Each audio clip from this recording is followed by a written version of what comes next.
Hello, welcome to my YouTube channel Asha kitchen vibes. ನಾವಿವತ್ತು ಬದನೆಕಾಯಿ ಎಣ್ಗಾಯಿ ಹೇಗೆ ಮಾಡೋದು ಅಂತ ತೋರಿಸ್ತಾ ಇದ್ದೀವಿ. ಮೊದಲು ನಾನಿಲ್ಲಿ ಬದನೆಕಾಯಿನೆಲ್ಲ ಕಟ್ ಮಾಡಿ ತೆಗೆದಿಟ್ಕೊತಾ ಇದ್ದೀನಿ.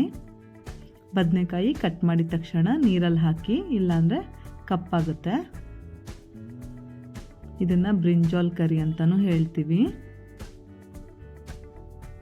ನೋಡಿ, ನಾವಿವಾಗ ಈರುಳ್ಳಿ ಕಟ್ ಮಾಡ್ಕೊತಾ ಇದ್ದೀನಿ.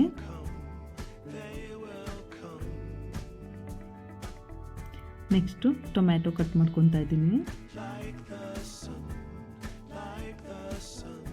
ಈಗ ಒಂದು ಬಾಣಲಿಗೆ ಸ್ವಲ್ಪ ಕಡಲೆ ಬೀಜ ಹಾಕಿ ಫ್ರೈ ಮಾಡ್ತಾ ಇದ್ದೀನಿ. ಕಡಲೆ ಬೀಜನ ಒಂದು ಮೀಡಿಯಮ್ ಫ್ಲೇಮ್ ಇಟ್ಕೊಂಡು ನಿಧಾನಕ್ಕೆ ಹುರ್ಕೊಳ್ಳಿ.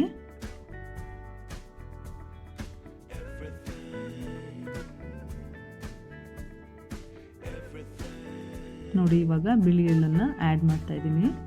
ಆಲ್ಮೋಸ್ಟ್ ಕಡಲೆ ಬೀಜ ಎಲ್ಲ ಫ್ರೈ ಆದಮೇಲೆ ಬಿಳಿ ಎಳ್ಳು ಆ್ಯಡ್ ಮಾಡಿದ್ದೀನಿ, ಯಾಕಂದರೆ ಬೇಗ ಕಪ್ಪಾಗಿಬಿಡುತ್ತೆ, ಸೀದೋಗ್ಬಿಡುತ್ತೆ. ಇವಾಗ ಇದನ್ನು ರುಬ್ಕೊಳ್ಳೋಣ. ನೋಡಿ, ತರಿಯಾಗಿ ರುಬ್ಕೊಂಡ್ರೆ ಸಾಕು. ಈಗ ಒಂದು ಬಾಣಲಿಗೆ ಸ್ವಲ್ಪ ಎಣ್ಣೆ ಹಾಕಿ ಬದನೆಕಾಯಿನೆಲ್ಲ ಫ್ರೈ ಮಾಡ್ಕೊತಾ ಇದ್ದೀನಿ.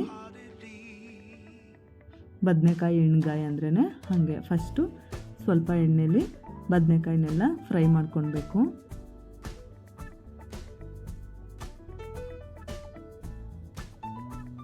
ಇವಾಗ ಅದು ಫ್ರೈ ಆಗೋಷ್ಟರೊಳಗಡೆ ನಾವು ಕಾಯಿ, ಕಡಲೆ, ಗಸಗಸೆನ ಹಾಕಿ ಈ ಥರ ಪೇಸ್ಟ್ ಮಾಡಿ ಎತ್ತಿಟ್ಕೊಂಡಿದ್ದೀವಿ. ನೋಡಿ, ಬದನೆಕಾಯಿ ಆಲ್ಮೋಸ್ಟ್ ಎಲ್ಲ ಫ್ರೈ ಆಗಿದೆ. ಈಗ ಅದೇ ಬಾಣಲಿಗೆ ಎಣ್ಣೆ, ಸಾಸಿವೆ, ಜೀರಿಗೆ, ಕರಿಬೇವು ಹಾಕಿ ಫ್ರೈ ಮಾಡ್ತಾಯಿದ್ದೀವಿ. ಇವಾಗ ಈರುಳ್ಳಿ ಹಾಕಿ ಫ್ರೈ ಮಾಡ್ತಾ ಇದ್ದೀನಿ. ನೆಕ್ಸ್ಟು ಟೊಮ್ಯಾಟೊ ಹಾಕ್ತಾ ಇದ್ದೀನಿ.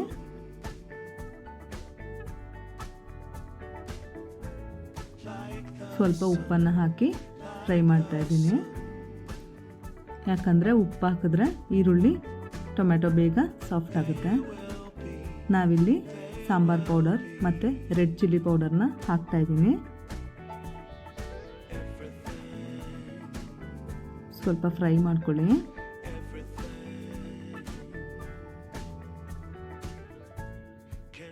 ಇವಾಗ ನಾವೇನು ತೆಂಗಿನಕಾಯಿ ಪೇಸ್ಟ್ ರೆಡಿ ಮಾಡಿ ಇಟ್ಕೊಂಡಿದ್ದೋ ಅದನ್ನು ಆ್ಯಡ್ ಮಾಡ್ತಾ ಇದ್ದೀನಿ.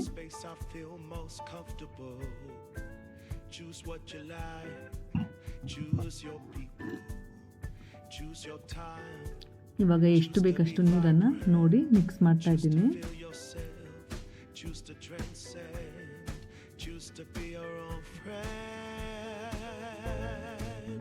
ನೋಡಿ, ಚೆನ್ನಾಗಿ ಈ ಥರ ಮಿಕ್ಸ್ ಮಾಡ್ಕೊಳ್ಳಿ. ಇದು ತುಂಬ ಗಟ್ಟಿ ಆಯಿತು. ನಾನು ಇನ್ನೊಂದು ಸ್ವಲ್ಪ ನೀರನ್ನು ಆ್ಯಡ್ ಮಾಡ್ತಾ ಇದ್ದೀನಿ. ನೋಡಿ, ಇಷ್ಟು ಅಳತೆ ಇದ್ರೆ ಸಾಕು.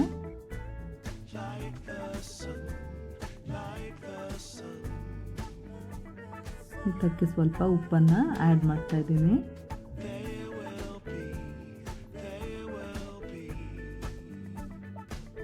ಇದನ್ನು ಸ್ವಲ್ಪ ಕುದಿಯೋಕೆ ಬಿಡೋಣ. ನೋಡಿ, ಚೆನ್ನಾಗಿ ಕುದಿ ಬರ್ತಾ ಇದೆ, ಚೆನ್ನಾಗಿ ಆಗಿದೆ. ನೀಟಾಗೆಲ್ಲ ಮಿಕ್ಸ್ ಮಾಡ್ಕೊತಾ ಇರಿ, ಇಲ್ಲಾಂದರೆ ತಳ ಹಿಡಿದ್ಬಿಡುತ್ತೆ.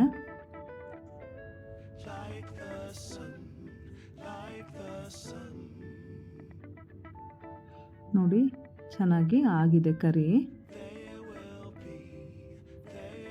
ಇವಾಗ ನಾವೇನು ಬದನೆಕಾಯಿ ಫ್ರೈ ಮಾಡಿ ಇಟ್ಕೊಂಡಿದ್ದೋ ಅದನ್ನು ಆ್ಯಡ್ ಮಾಡ್ತಾ ಇದ್ದೀನಿ. ಕರಿ ಆಲ್ಮೋಸ್ಟ್ ರೆಡಿಯಾಗಿದೆ. ಇವಾಗ ಬದನೆಕಾಯಿನ ಇದಕ್ಕೆ ಸೇರಿಸ್ತಾ ಇದ್ದೀನಿ. ನಿಧಾನಕ್ಕೆ ಎಲ್ಲ ಮಿಕ್ಸ್ ಮಾಡ್ಕೊಳ್ಳಿ. ಬದನೆಕಾಯಿ ಆಲ್ಮೋಸ್ಟ್ ಬೇಯಿಸಿರೋದ್ರಿಂದ, ಬೇಯಿಸಿ ಫ್ರೈ ಮಾಡಿ ತೆಗೆದಿಟ್ಕೊಂಡಿರೋದ್ರಿಂದ ಇಲ್ಲಿ ತುಂಬ ಬೇಯಿಸೋದು ಬೇಡ. ಇವಾಗ ನಾವೇನು ಕಡಲೆಕಾಯಿ ಮತ್ತು ಬಿಳಿ ಎಳ್ಳು ಪೌಡರ್ ಮಾಡಿ ತೆಗೆದಿಟ್ಕೊಂಡಿದ್ದೋ ಅದನ್ನು ಆ್ಯಡ್ ಮಾಡ್ತಾ ಇದ್ದೀನಿ.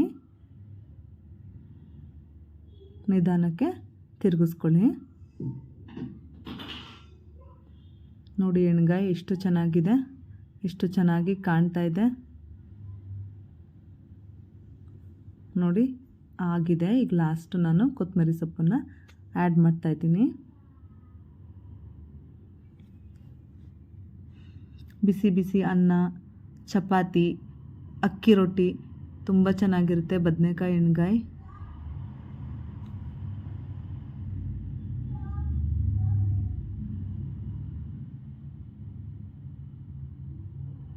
ನೋಡಿ ಬದನೇಕಾಯಿ ಚೆನ್ನಾಗಿ ಬೆಂದಿದೆ. ಇಷ್ಟು ಆಗಿದ್ರೆ ಸಾಕು, ತುಂಬ ಬೇಯಿಸಬೇಡಿ.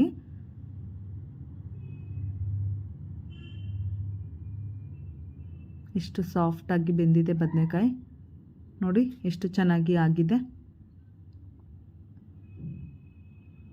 ಬದನೇಕಾಯಿ ಎಣ್ಗಾಯಿ ರೆಡಿಯಾಗಿದೆ. ಬ್ರಿಂಜಾಲ್ ಕರಿ.